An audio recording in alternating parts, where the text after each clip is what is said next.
Hi everyone. So today I would like to explain from Teaching by Principles book by Douglas Brown on part 1, Foundation for Classroom Practice, on chapter 3, Contextualizing Communicative Approach. So let's get started. First, about the post-method condition. The notion of a post-method era of language teaching was a concept that arose around the turn of the 21st century that described the need to put to rest the limited concept of method as it was used in the previous century. David Noonan, noting that there may never be a method for all, summed it up nicely. The focus in recent years has been on the development of classroom tasks and activities which are concerned with what we know about second language acquisition and which are also keeping with the dynamics of the classroom itself. And then next, uh, theory in both philosophical and scientific inquiry implies an organized set of hypotheses presumed to explain an observed phenomenon. In language teaching, an application of a theory may come in the form of a methodological set of practical options that follow from the theory. Likewise, the practice part of the formula was thought to be the province of classroom teachers who accepted the theory's pronouncement about the hows and whys of second language acquisition. The relationship between the theories and practitioners was similar to that of a producer of goods and a consumer. Recent work in the language teaching profession show a marked departure from the artificial dichotomy and the theory and practice. In this mode of viewing the profession, teachers are researchers and are charged with the responsibility of reflecting on their own practice.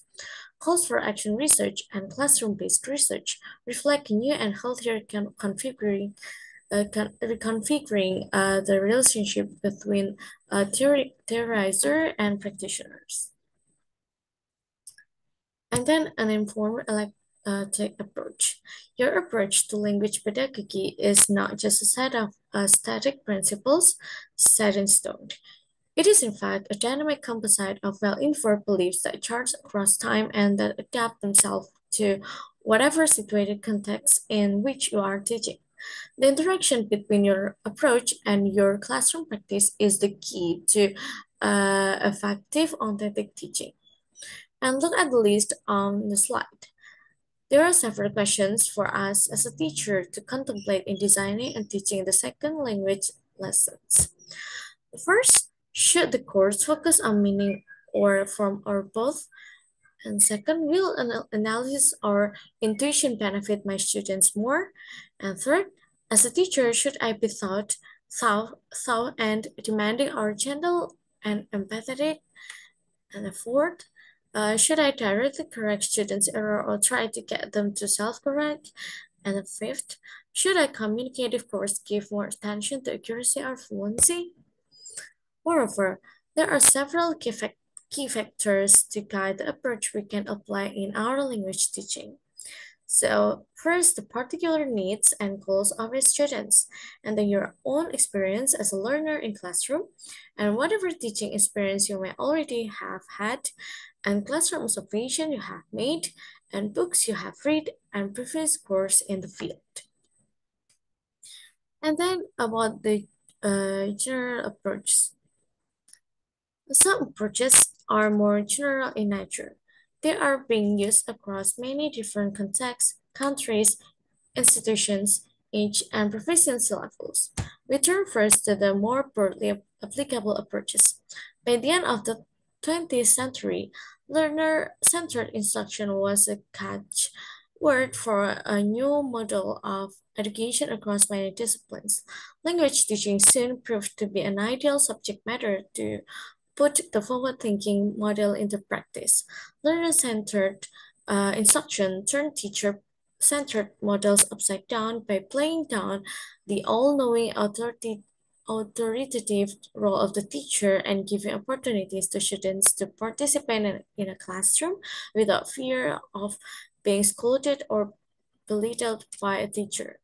Some of the hallmarks of learner-centered teaching include the following. Focus on learners' needs and goals. understanding individual differences among learners in a classroom, and cogging the curriculum to learner style and preference, and then creating a supportive, non-fearful, non-defensive atmosphere, and offering students choices in the types and content of activities, and giving some control to students.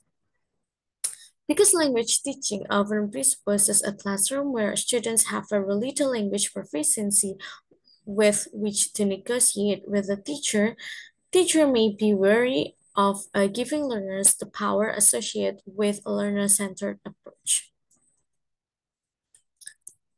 And then we moved into the task-based language teaching. One of the most prominent perspectives within the CLT framework is task-based language teaching, or TBLT. At least 2003 asserted that TBLT is at the very heart of CLT by placing the use of tasks at the core of language teaching. Task-based instructions is a perspective within a CLT framework that urges you to carefully consider all the techniques that you use in the classroom in terms of a number of important pedagogical purposes. And the characteristics of task-based language teachings are: text ultimately points learners beyond the forms of language alone to real-world context, and then tasks specifically contribute to the communicative goals of learners. Their elements are carefully designed and not simply haphazardly or idiosyncratically thrown together. And then their objectives are well specified so that you can at some later point accurately determine the success of one task of another, and then thus engage learners at some level in genuine problem solving activity. And then theme-based instruction. The theme-based instruction provides an organizing framework for a language course that transcends formal or structural requirements in a curriculum. Theme-based curricula can serve multiple interests of students in a classroom and can offer a focus on content while still adhering to institutional requirements for, let's say, coverage of grammatical criteria. An example of theme-based instructions is an intensive English course for intermediate pre-university students might deal with topics of current interest such as public health, environmental awareness, or world economics. In the classroom, students read articles or chapters, view video programs, discuss issues, propose solutions, and carry out writing assignment on a given theme. But the primary focus on the curriculum is not on the content. Here are some possible theme-based activities.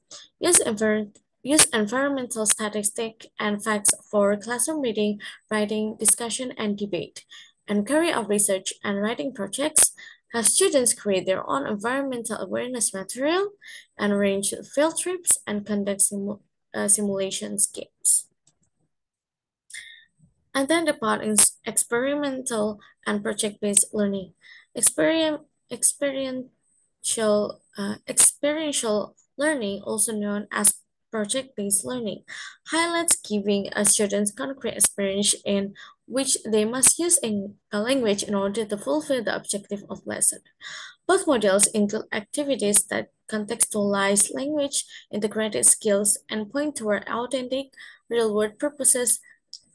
The examples are a hands-on project, field trips, and other on-site visits, research projects, extra-class dinner groups, and creating video advertising a product.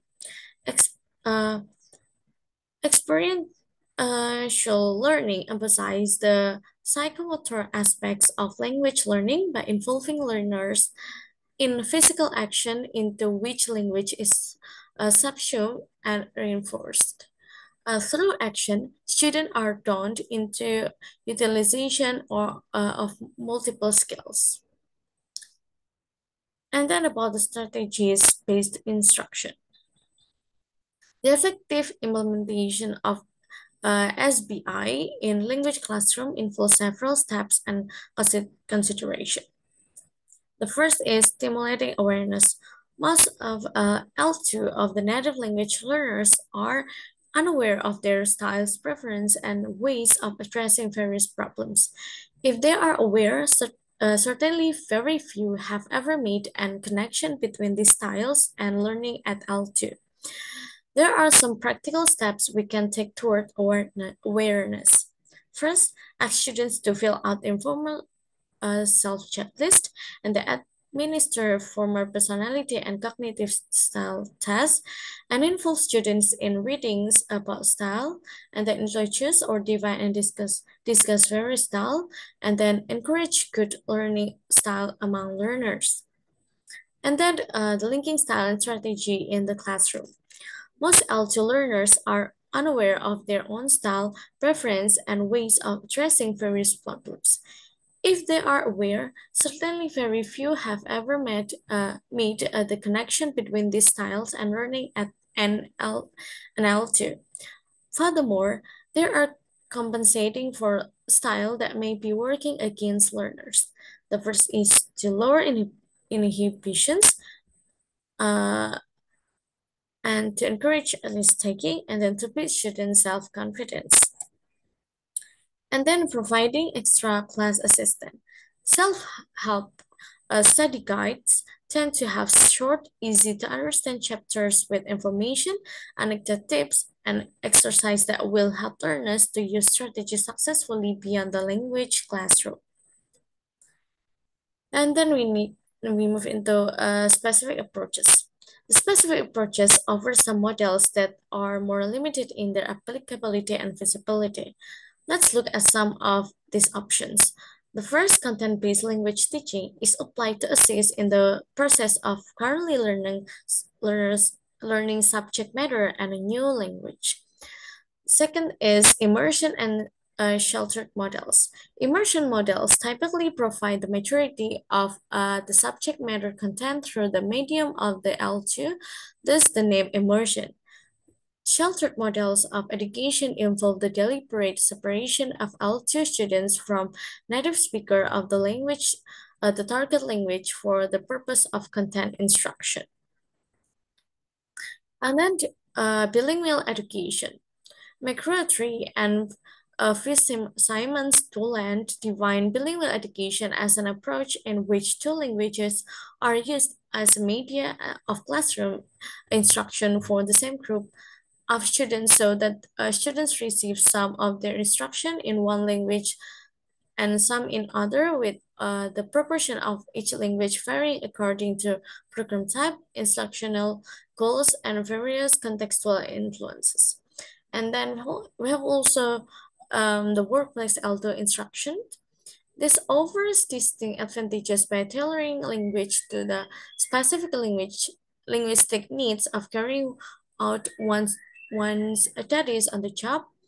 Workers engage in housekeeping services in hotel, for example, can in an hour or two a week of classroom instructions learn to comprehend basic vocabulary, useful phrases, and etc.